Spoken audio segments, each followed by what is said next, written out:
राय बाघन के विवेक की सलाह से कारतलब खान शरण आया, इसीलिए उसे जीवन दान मिला।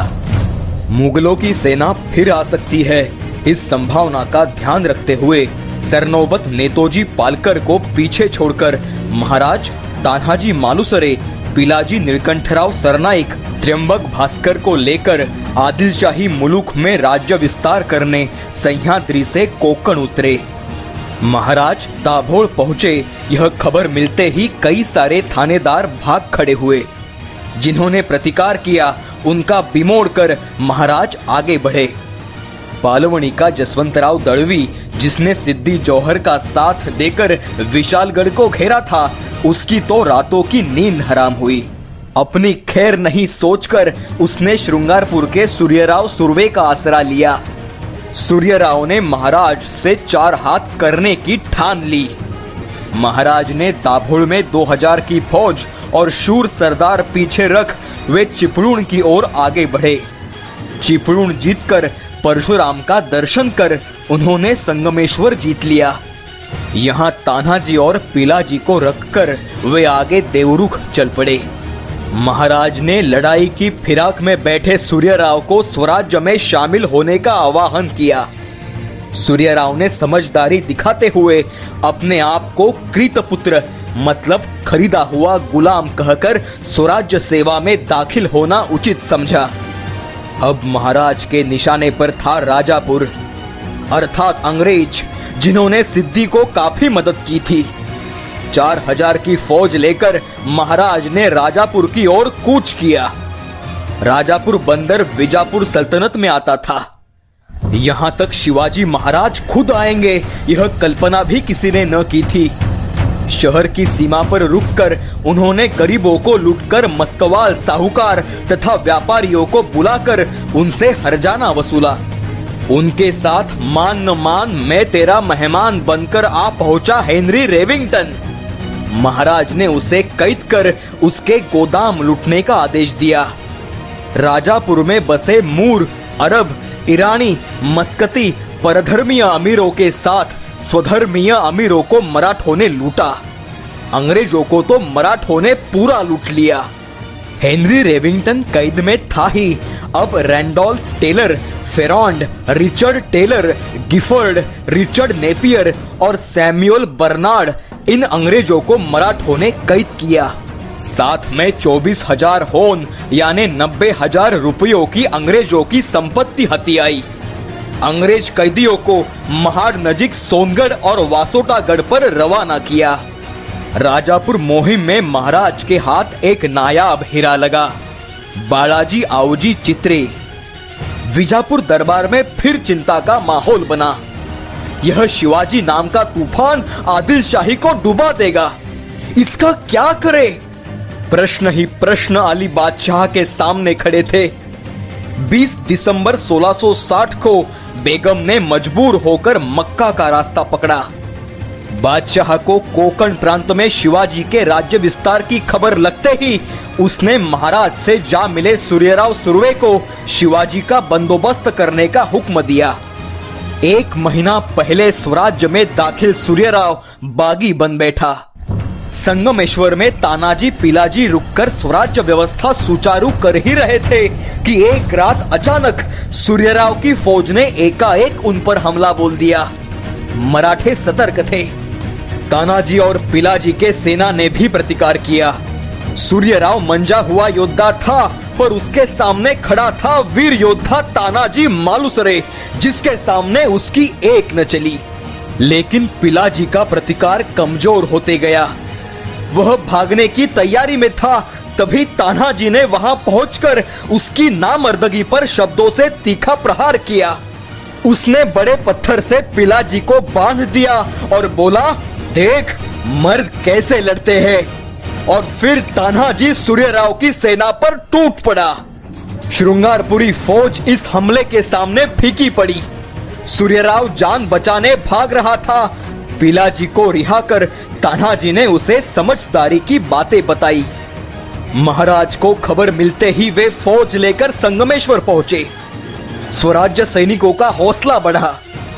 जिसे हमने अभय दिया, अपने साथ लिया, वही फिर गद्दार हुआ। इस गुलामी के आदत को क्या कहे। लेकिन गद्दार सूर्यराव पर महाराज ने फिर से एक बार कृपा दृष्टि रखी। उसे कड़े शब्दों में खत लिखकर कब्जा किए पालवनी में आने की आज्ञा दी, पर पालवनी के जसवंतराव और सूर्यराव ने यह न माना। उन्हें आदिल शाह बादशाह अपना स्वामी और शिवाजी महाराज वैरी लगते थे।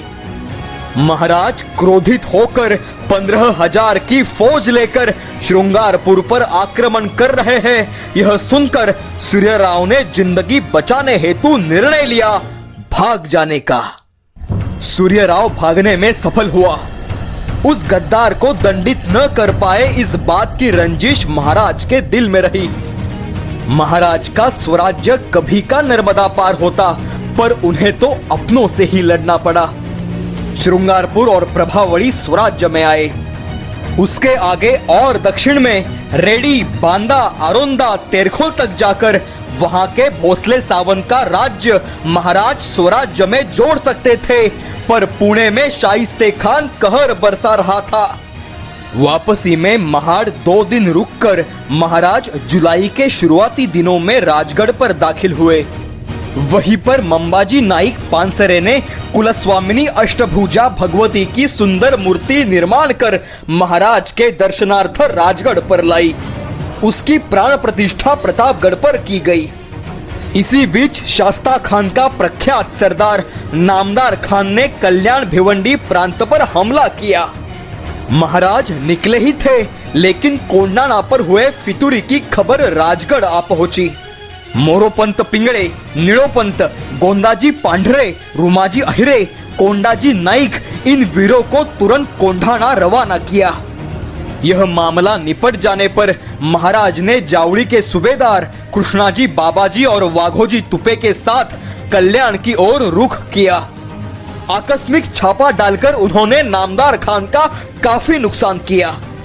नामदार खान पराभूत हुआ, पर सूबेदार कृष्णाजी बाबाजी इस स्वराज्य यज्ञ में बलि चढ़े। शाइस्ते खान की बड़ी फौज अब तक केवल स्वराज्य का चाकण किला ही जीतने में कामयाब हुई थी।